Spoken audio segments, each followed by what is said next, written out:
시청자 여러분 안녕하십니까? 김신철 변호사입니다.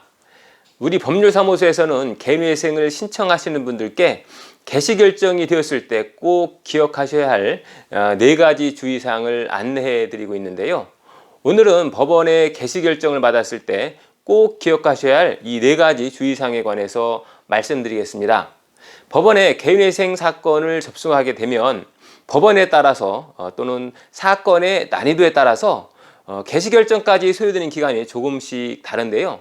일반적으로는 신청일을 기준으로 해서 3개월 내지 6개월 사이에 개시결정이 발령됩니다.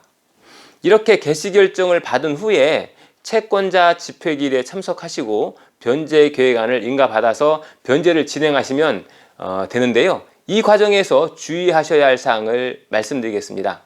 첫째로 채권자 목록을 꼼꼼히 살펴보셔야 합니다. 누락된 채권이 없는지 또 채권 액수는 정확한지 한 번 더 꼼꼼하게 살피셔야 합니다. 개회생 사건은 변제 계획안이 인가가 난 후에 채권자를 더 이상 추가할 수가 없습니다. 따라서 이 개시결정이 나면 누락된 채권자를 추가할 수 있는 마지막 기회입니다. 그러니까 개시결정이 나면 채권자 목록을 다시 한번 확인하셔서 누락된 채권자가 없는지 다시 한번 확인을 해 보셔야 합니다. 자, 그리고 두 번째로 채권자 집회기일을 잘 메모해 두셨다가 채권자 집회기일에 꼭 참석을 하셔야 합니다. 법원은 개시결정을 하면서 통지서를 송달하게 되는데요. 이 개시결정 통지서에는 채권자 집회기일이 함께 명시되어 있습니다. 개인회생 신청자는 채권자 집회기일에 꼭 법정에 참석하셔야만이 변제 계획안이 인가가 됩니다.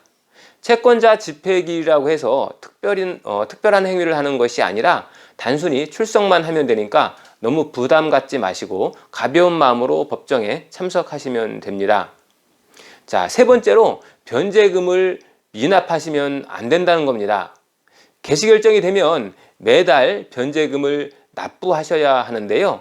변제금을 3회 이상 미루게 될 경우에 법원에서는 변제 수행이 불가능하다라고 판단하고 사건을 폐지시킬 수가 있습니다. 다만 실무상으로는 3회 미납이 되었다고 해서 바로 폐지시키지는 않고 5개월 이상 미납될 경우에 폐지를 시키고 있는데요. 원칙적으로는 3회 이상 미납 시 절차를 폐지할 수 있기 때문에 변제금이 3회 이상 밀리지 않도록 하시는 게 중요합니다. 자, 그리고 마지막 네 번째로 변제 계획안에 따라서 변제 수행을 다 끝마치고 나서는 면책 신청을 하셔야 한다는 겁니다. 면책 신청서는 법원 민사신청과에서도 서류를 비치해 두고 있는데요. 신청서 양식에 채무자 본인의 서명만 하고 제출하시면 됩니다. 그리고 만약 개인회생 월 변제금보다 조금씩 더 납부한 돈이 있다면 환급을 받을 수가 있는데요.